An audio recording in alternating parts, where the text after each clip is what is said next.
today's MySTV's exclusive interview with Sachin Sinha, the founder of IQllect. You were an IIT Kanpur graduate, yeah, right? And then you joined Microsoft. yeah. So actually, I'm an old guy relatively. So I have 15 years of experience. Passed out from IIT Kanpur in 1997, and then I actually started working as a software engineer. I joined initially Geometric Software, and then started working on a few of my friends, and we were working on creating a financial application. And at that point in time, we had no clue about the startup and all those things, but we were just passionate about creating that application and seeing how it actually how it does in the market. And then finally, actually, we were able to sell it to somebody sitting in Florida, which was actually a bank. And then we got acquired by the bank, and we started working for the bank itself. And after working for some period there in that particular bank, trying to maintain the same software that we built, I joined Microsoft, and I joined the SQL org of Microsoft. Right. And I was working in hybrid role in Microsoft. I was working as a program manager and also working as a dev lead. Right. And at that point in time, I got actually interested in database and the data world actually. And we shipped a couple of projects from the Microsoft, and we actually we thought about, we had some idea when I was working in Microsoft. And along with a distinguished engineer, we actually incubated a product, and we got it productized also, and we released the first three, I think one of the three products from Microsoft, which was SQL C Compact Edition. And so the main idea was to create a some low-level cache for the ASP.NET. Right. And that we did, and currently actually it's part of Windows Azure also. If you go and see the Windows Azure, they have created a what they call as a fabric, and inside the data fabric, inside the data piece that they are using actually is more or less the same thing. And you were the lead programmer and program manager for that. Yeah. And that was a very good experience. So I got the exposure into database world, and then I moved from Microsoft and joined Amazon. And in Amazon, I was heading the team in the sponsor link domain. So merging these two experiences, Microsoft and Amazon, I started wondering about the overall data space and the market that we have that point in time, and what we'll have in the future, and especially when virtualization is kicking in, cloud computing. And then I thought of just focusing 100% on these problems. And there I quit Amazon, and I founded IQllect, which is IQ plus intellect. So IQllect. So, and the main aim was to create a what I call elastic big data space. So thinking about, if you hypothetically assume that there is a space which is elastic in nature, and you are just throwing data into that space, and that space is actually handling that data. Adapt to that data. Adapt to the volume and velocity of the data. And then you actually put, leveraging the concept from MapReduce from Hadoop, putting the small compute along with the data itself. So there is a possibility of enabling the real-time slicing and dicing of the data. Real-time. Who are the what kind of applications with this real-time data help? So if you see the financial market, if you see anybody who's dealing with supply chain, anybody who's dealing with forecasting, anybody who's looking for some kind of eventing, and it makes to sense that before actually it goes to Hadoop, can I know what's happening actually with my application, with my product, and what kind of data actually is there that I'm gathering and putting in the Hadoop before actually after 2 days or 1.5 days or maybe a few hours I get something from Hadoop. So this actually enables a business to react much more faster. Yes. And sometimes by the time you are about to react, the event are actually already passed. So the market, I feel that this particular thing will actually create market for itself also.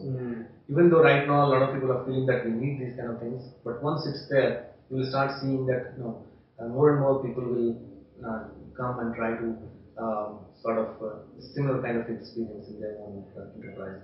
So the big data is actually one big pillar. And there are more, because once you have such solution, you can always target various other applications who need scalability. So, from entrepreneur to corporate and back to entrepreneur, how has the change been? Actually, I think from inside I'm an entrepreneur. I feel that I like working on my ideas, like working with smaller teams, smaller infrastructure, and solving the problem. I think I was fortunate enough to work with Microsoft and Amazon, where I got a lot of opportunities in terms of solving some of the critical problems and fixing some of the issues, and also building the team and getting to know how enterprise work. So, how many of you are there in IQllect right now? So at this moment we have a small team, and overall we are 5. Okay. Now that you have a product in hand, where do you see yourself going?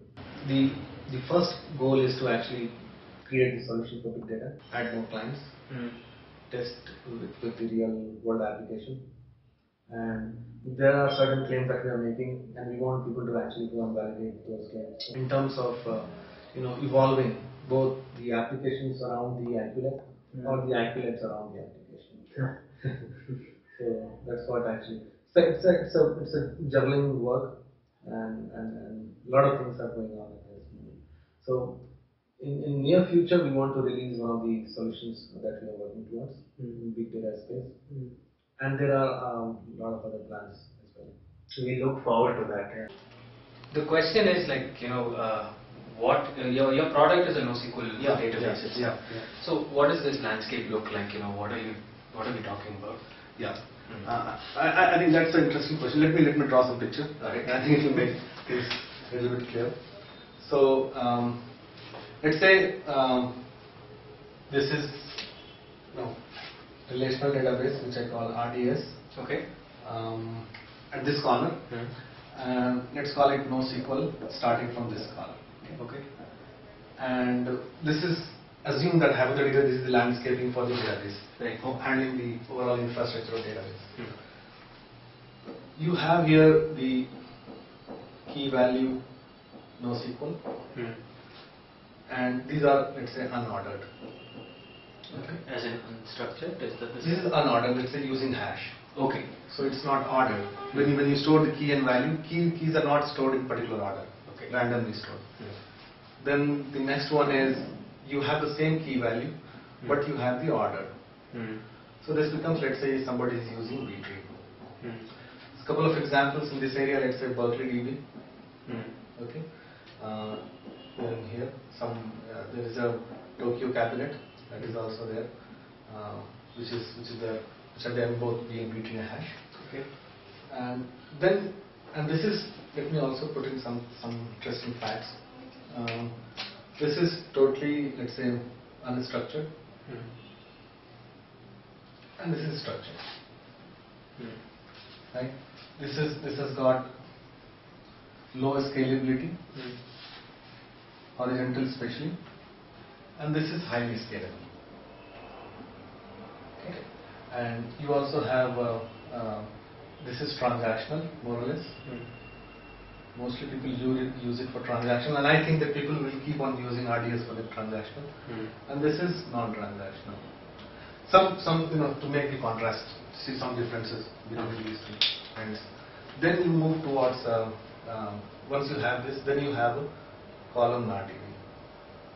So these are like key values. So here you have key value set of key values, so multiple columns. Okay. So let's say here the value is actually the whole blob. Let's say I want to store a particular row. I create a blob out of the row.